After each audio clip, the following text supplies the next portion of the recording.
మన మోడీలో చూడొచ్చు. ఓకే స్వామి మీరు చెప్పండి.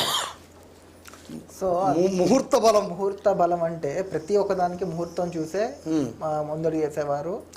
ఓకేనా, ఇది ఏంటంటే ఆ కుజుడి యొక్క ముహూర్తం అంటే సేనాధిపతి, సర్వసేనాధిపతి కుజుడు. నేను మిమ్మల్ని ఈ క్వశ్చన్ అడగడానికి నా ఇంకో ప్రశ్న ఉంది ఏంటంటే, ఇంత గట్టిగా ముహూర్తం చూసి ఉంటే ఒకవేళ దాడి అయినా సరే ఇంత అర్ధాంతరంగా ఎందుకు ఆగిపోతుంది? ఇక్కడ మీకు విషయం అర్థం కాదు. ముహూర్తం చూడడం వల్లే మనం అనుకున్నది ఏంటి, వాళ్ళది ఎన్ని బేసులు ఫస్ట్ తీసేయాలి అనేదే మన ముఖ్య ఉద్దేశం.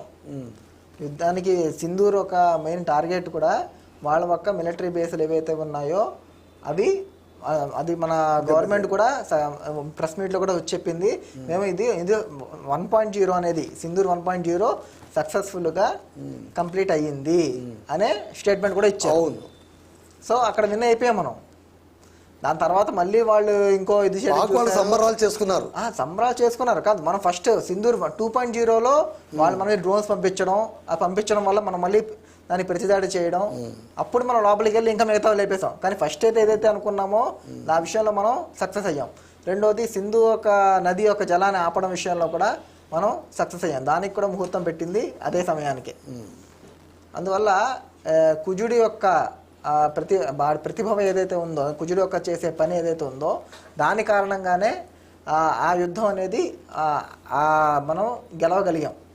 వాస్తవికంగా అది అదృష్టం కాదు. అంటే వాళ్ళ డిఫెన్స్ సిస్టమ్ అంతా మన ఒక్క డ్రోన్ని కూడా వాళ్ళు చూడలేకపోవడం. వాళ్ళు యుద్ధానికి తయారు చేసినప్పుడు ఒక్కడైనా వాళ్ళు మన డ్రోన్ని చూడగలగాలి. మన వాళ్ళు ఫస్ట్ డ్రోన్ పంపించి దాని తర్వాత మిసైల్ పంపించి దాన్ని లేపారు. ఎందుకంటే అలా చేయడం వల్లే అక్కడ క్లియర్గా ఫోటో మనకి వీడియోస్ అనేవి దొరికాయి. ఓకే ఓకే ఓకే అంత చేసినప్పుడు విఫలమైందంటే అది కుజుడి వల్లే అని చెప్పేసి నేను చెప్తున్నాను. ఓకే సార్ దావుద్ గారు, ఇప్పుడు ఈ మోడీ గారి న్యూమరాలజికల్ ఎఫెక్ట్ ఏమి ఉంటుంది? అది ఎందుకంటే మోడీనే మేము ఎందుకు మాటికి నేను చెప్పాల్సి వస్తుందంటే, he's the decision maker for anything. అంటే యుద్ధం ఆపాలన్నా లేదా దాడి చేయాలన్నా చేయకూడదన్నా, ట్రంప్ మాట వినాలన్నా, ట్రంప్ ప్రెషర్కు తలొగ్గాలన్నా అంతా కూడా ఆయనే కదా చేయాల్సింది. ఒకవేళ ఆయన న్యూమరాలజికల్ వాల్యూస్ స్ట్రాంగ్గా ఉంటే ఒకవేళ ట్రంప్ మాటకి ఎందుకు అంత బేలగా మారిపోయారు? ఇంట్లో న్యూమరాలజీ కన్నా జ్యోతిష్యంలో ఇంకొంచెం డీటెయిల్గా చెప్పండి. మోడీ గారి నక్షత్రం అనురాధ నక్షత్రం. అనురాధ నక్షత్రం అనేది శనికి సంబంధించిన నక్షత్రం. మొన్న ఉత్తరాభద్ర నక్షత్రంలోకి శని భగవానుడు వెళ్ళాడు. ఓకే, ఉత్తరాభద్ర నక్షత్రం కూడా శనికి సంబంధించిన నక్షత్రం. శని అగ్రెసివ్ కాదు, మాట్లాడుకోవటం, మెచ్యూరిటీ, డిస్కషన్స్, ఒక విషయాన్ని ఎలా చేయాలన్నది స్లోగా, ఒక విషయాన్ని ఎలా విశ్లేషించాలి దీన్ని. అందువల్లనే మోడీ గారు దీనికన్నా ముందు అందరినీ పిలిచి డిస్కషన్లు చేశారండి. ఆయన లేకుండా ఆయన లేరు, ఆయన కూడా ఉండారండి. ఆయన కూడా ఉన్నారు. అఖిలపక్ష భేటీలో ఆయన లేరండి. అఖిలపక్ష పక్కన పెట్టండి, అఖిలపక్ష అందరినీ అన్నారు కాబట్టి అందరూ అంటే మిలిటరీ త్రివిధ దళాధిపతులు. త్రివిధ దళాధిపతుల కన్నా ముందు జయశంకర్ గారిని, దావోల్ గారిని, ప్లస్ రాజ్నాథ్ సింగ్ గారిని, షా గారిని, వీళ్ళందరినీ పిలిచి కంటిన్యూస్గా డిస్కషన్ చేశారు, చర్చించారు. అది శని యొక్క ప్రభావం.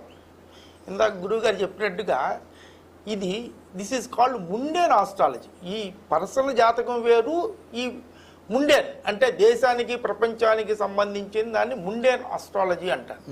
దాని ప్రకారం చూసుకున్న ఈ గ్రహాలు దాని పని తాను చేసుకుంటూ వెళ్తాయి. అదీకాక భారతదేశానికి ఒక గతం నుంచి ఎప్పుడు నుంచో మహాభారతంలో శ్రీకృష్ణుడు రాయబారం చేసినట్టుగా, మన రామాయణంలో విభీషణుడు చేసినట్టుగా ఒక సాంప్రదాయం ఉందండి. పిచ్చుక ఏ దేశంలో ఉన్నా కూడా ఒకే రకంగా గుడి కడుతుంది. కాకి ఏ దేశంలో ఉన్నా కూడా అలాగే గూడు కడుతుంది. అలాగే మన భారతదేశంలో ఎన్ని తరాలు ఎన్ని ఇదైనా సరే ఆ మెయిన్ సాంప్రదాయం, ఆ జీన్స్ మనలో అలాగే ఉంటాయి.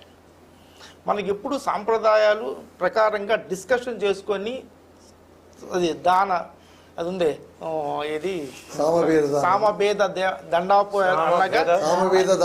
దండోపాయాల్లాగా ఈయన నక్షత్రము శాట్రన్ నక్షత్రంలోకి ఉత్తరాభాద్రలోకి వెళ్ళగానే ఈ డిస్కషన్ స్టార్ట్ అయినాయండి. మొన్నే డిస్కషన్ ఈయన నక్షత్రానికి శని నక్షత్రం, శని ద మెయిన్ ప్లానెట్, డెమోక్రసీ, శని భగవానుడు డెమోక్రసీ అంటారు. Jupiter finance. శని తిట్టుకుంటారేంటండి అందరు పాపం. శని లేదండి. ఓకే, నిక్కమైన మంచి నీలము ఒకటి చాలు, తళుకు బిళుకు రాళ్ళు తట్టడేలా, నీలభ్రాంశం చదువు పద్యమరయ చాలదా ఒకటి, విశ్వదాభిరామ వినరవేమ.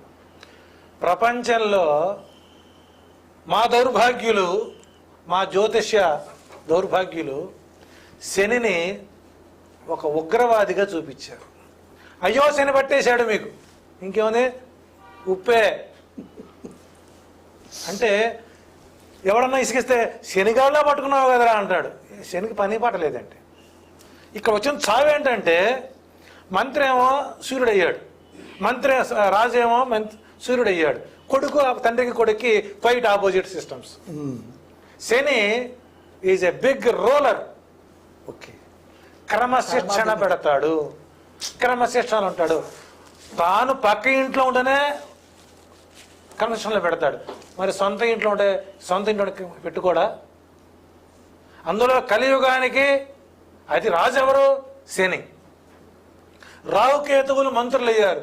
ఈ రాహుకేతువుల యొక్క మాయాగ్రహాలను కూడా అధిగమించి శని రూలింగ్ చేస్తున్నప్పుడు శని ప్రభావం ఏ రకంగా కూడా అనుకోవాలి. కాబట్టి శని కార్యనిర్వహణాధికారి, కర్మాధిపతి, ఆయుష్యాధిపతి, ఐశ్వర్యాధిపతి. డబ్బు ఇచ్చేవాడు ఆయనే, ఖర్చు పెట్టించేది ఆయనే, చంపేది ఆయనే, ఆయుర్దాయం పోసేది ఆయనే.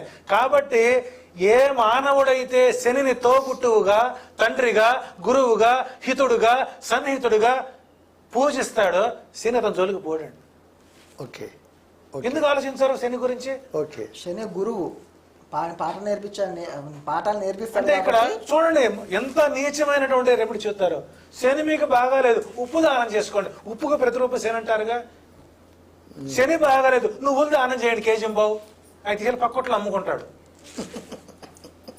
ఉప్పు తీసుకెళ్ళి బారపోస్తాడు. చూడండి ప్రపంచంలో దొంగతనం జరగని, తలుపులు లేనటువంటి వ్యాపారం ఏదంటే అది ఓన్లీ ఉప్పు వ్యాపారం మాత్రమే.